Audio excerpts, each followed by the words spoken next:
Welcome to study channel. मेरा नाम है मोहम्मद कैसर। तो प्राथमिक शिक्षक भर्ती का इंतज़ार करने वाले सभी छात्रों के लिए गुड न्यूज़ निकल कर आ गई है। बीएड और बीटीसी वाले छात्रों के लिए भर्ती आ गई है। प्राथमिक में 6400 इसमें पद हैं। आप किसी भी राज्य के हों, आप यहाँ पर आवेदन कर सकते हैं। भर्ती निकली है केंद्रीय विद्यालय संगठन की तरफ से, यानी कि केवीएस की तरफ से। बिल्कुल ये परमानेंट भर्ती है। इंतज़ार छात्रों का समाप्त हो चुका है।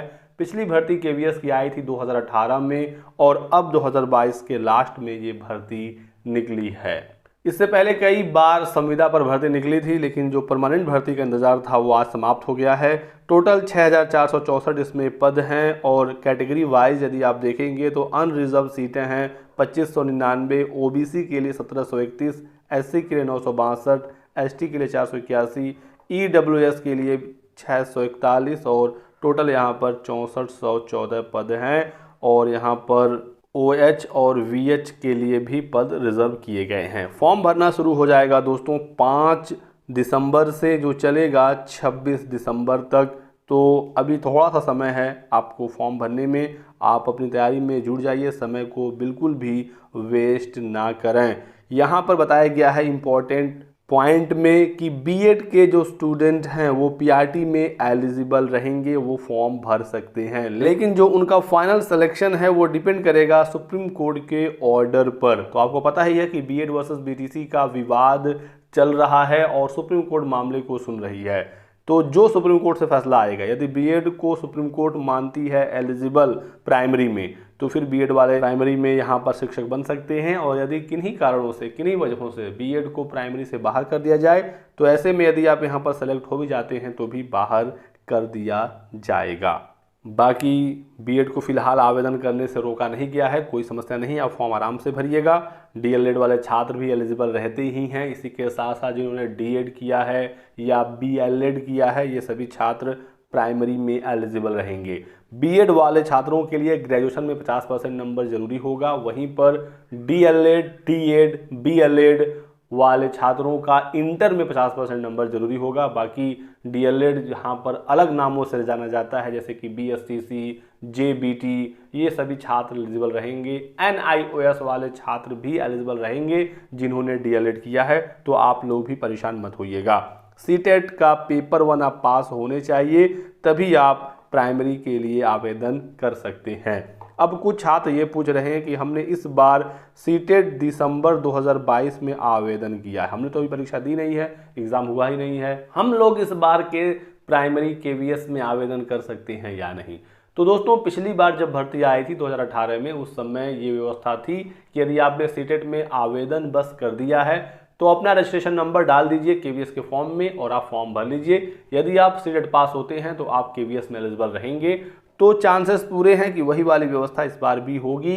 बाकी और जब डिटेल नोटिफिकेशन इसका जारी होगा तभी और भी चीज़ें स्पष्ट होंगी। फिलहाल ये बताया गया है कि विज्ञापन संख्या 16/2022 के तहत प्राइमरी में 6414 पदों पर भर्ती होगी। बीएड वाले छात्र आवेदन कर सकते हैं। पदों की संख्या अभी भी घट बढ़ सकती है। रिजर्वेशन यहाँ पर मिलेगा एज में या फिर पदों में। इसी के साथ साथ दोस्तों एक और विज्ञापन जारी होगा, एडवर्टाइजमेंट नंबर 15/2022। इसमें TGT, PGT, principal, vice principal समेत बहुत सारे पद हैं। लेकिन हम लोग इस वीडियो में स्पेशली बात करेंगे प्राइमरी का ही, क्योंकि बहुत सारे छात्र प्राइमरी शिक्षक भर्ती का इंतजार कर रहे थे। यदि आप उत्तर प्रदेश से हैं, सुपर टेट का इंतजार कर रहे हैं, तो आपका इंतजार लंबा हो सकता है। फिलहाल जो वैकेंसी आपके सामने है उसमें आप कोशिश करिए। बिहार वाले छात्र जो 7वें चरण भर्ती का इंतजार कर रहे हैं उनको भी केवीएस में कोशिश करनी चाहिए। और भी जो अदर स्टेट के छात्र हैं, अलग अलग राज्यों के, तो आप किसी भी भर्ती के इंतजार में बैठे ना रहें। सिलेबस लगभग वही होता है, तो आप यहाँ पर भी कोशिश करिए। बाकी जैसे ही डिटेल नोटिफिकेशन आएगा आपको एग्ज़ाम पैटर्न, सिलेबस और सारी चीज़ों के बारे में बताया जाएगा। एज लिमिट के बारे में मैं आपको यही क्लियर कर दूं, क्योंकि इसको लेकर छात्र काफ़ी ज़्यादा परेशान हैं। तो प्राइमरी के लिए केवीएस में अपर एज लिमिट होती है 30 साल। अब जो एससी और एसटी छात्र हैं उनको यहाँ पर 5 साल का रिलैक्सेशन मिलेगा, तो इनके लिए अपर एज लिमिट हो जाएगी 35 साल। ओबीसी छात्रों को अपर एज लिमिट में 3 साल की छूट मिलेगी, तो इनकी अपर एज लिमिट हो जाएगी 33 साल।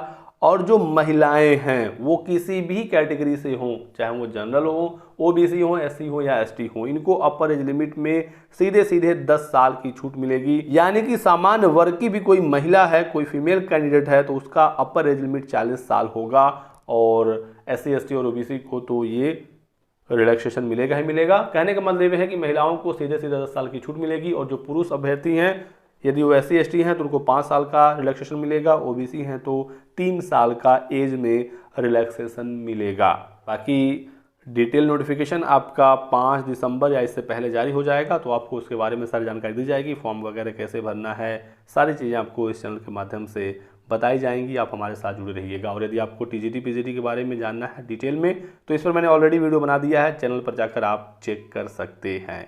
बाकी इसके अलावा आपके कोई और सवाल हो, कोई भी डाउट हो तो आप हमसे पूछ सकते हैं कमेंट सेक्शन में। आपके सभी सवालों का जवाब बहुत ही जल्दी दिया जाएगा। इस वीडियो में बस इतना ही। वीडियो को लाइक और चैनल को सब्सक्राइब कर दीजिएगा दोस्तों, ताकि आपको इसी प्रकार की सभी लेटेस्ट और ऑथेंटिक इन्फॉर्मेशन मिलती रहे। Thanks for watching.